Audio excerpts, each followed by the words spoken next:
বাচ্চাদের জরুরি অপারেশন বা জরুরি সার্জিক্যাল পরামর্শগুলো আসলে কখন লাগে জেনে রাখা ভালো, কারণ অনাকাঙ্ক্ষিত বিপদের জন্য প্রস্তুতি নিয়ে রাখলে বিপদটা মোকাবেলা করতে অনেক সুবিধা হয়। আসসালামু আলাইকুম, আমি একজন শিশু সার্জারি বিশেষজ্ঞ। আজকে আমরা কথা বলবো বাচ্চাদের জরুরি সার্জারি জনিত সমস্যাগুলা নিয়ে। তো আমরা এই জরুরি জিনিসটা আসলে আমরা সবাই বুঝি।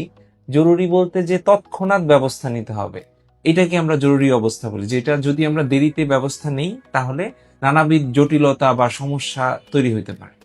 তো এই জরুরি সমস্যাগুলো সাধারণত বয়স ভেদে বিভিন্ন রকম হয়।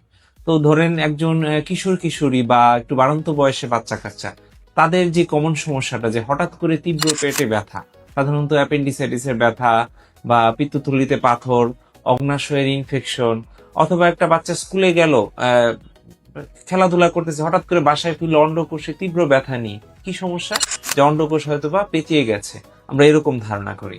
অথবা ধরেন যে একটা 6-7 মাস বয়সী বাচ্চা, তাকে বুকের দুধের পাশাপাশি নতুন খাবার শুরু করছে, সে তো আর ব্যথা বলতে পারে না, হঠাৎ করে অতিরিক্ত কান্নাকাটি, কিছুক্ষণ পর পর কান্না করছে আবার ঘুমাই যাচ্ছে, সাথে তার সবুজ বা হলুদ বমি বা পায়খানার সাথে একটু রক্ত যাচ্ছে। তো এটা আমরা ধারণা করি তার অন্ত্রের মধ্যে ঢুকে গিয়েছে, যেটাকে আমরা ইন্টারসেপশন বলি। এটাতে আমাদের জরুরি অপারেশন বা জরুরি সার্জিক্যাল পরামর্শ প্রয়োজন হয়। এছাড়া নবজাতকের বিভিন্ন সমস্যা, যেমন একটা সুস্থ স্বাভাবিক বাচ্চা, সে কিন্তু জন্মের 24 থেকে 48 ঘন্টার মধ্যে কালো পায়খানাটা ত্যাগ করবে, কিন্তু দেখা গেল যে সে এই সময় পার হয়ে গেল কিন্তু পায়খানা করলো না, পাশাপাশি তার পেট ফুলে গেল, সবুজ বা হলুদ বমি হচ্ছে, তখন কিন্তু তার সার্জিক্যাল সমস্যা আছে বলে ধরে নিতে হবে।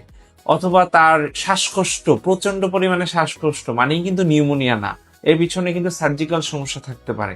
যেমন উপরের দিকের খাদ্যনালী যদি সঠিকভাবে তৈরি না হয়, সেটার সাথে যদি আবার শ্বাসনালীর একটা সংযোগ থাকে, যেটা মানে থাকার কথা না, সেটা একটা। অথবা আমাদের উপরের অংশে, শরীরের উপরের যে আপনার খাদ্য, পেটের সাথে আমাদের বুকের মধ্যে যে একটা পাতলা পর্দা দিয়ে আলাদা করা থাকে, সেই পর্দার মাধ্যমে যদি ফুটা থাকে বা ভিতরের হার্নিয়া, ডায়াফ্রামেটিক হার্নিয়া বলি আমরা, এরকম থাকলে কিন্তু বাচ্চা তীব্র শ্বাসকষ্ট নিয়ে জন্মগ্রহণ করে।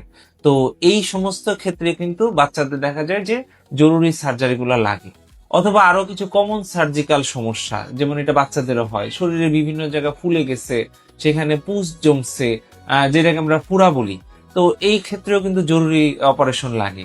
অথবা বাচ্চা দেখা গেল একটা দুর্ঘটনা, যে কোনো দুর্ঘটনা, বাচ্চার যে কোনো একটা জায়গা থেকে রক্ত পড়ছে, আঘাত পেয়েছে, মাথায় আঘাত পেয়েছে, তো সেই সমস্যাগুলোর জন্য কিন্তু আপনার সার্জিক্যাল পরামর্শ বা জরুরি সার্জারি অবশ্যই প্রয়োজন হয়। তো আপনার ফ্যামিলির অথবা নিকটস্থ কারো যদি এই সমস্যাগুলো দেখা দেয়, দ্রুত একজন শিশু সার্জনের সাথে যোগাযোগ করবেন, অথবা নিকটস্থ মেডিকেল কলেজে শিশু সার্জারি বিভাগে যোগাযোগ করবেন। প্রয়োজন হলে আমাদের দেওয়া হটলাইন নম্বরটি সেভ করে রাখতে পারেন, যে কোনো জরুরি সমস্যায় আমাদের সাথে যোগাযোগ করতে পারবেন। ধন্যবাদ পাশে থাকার জন্য।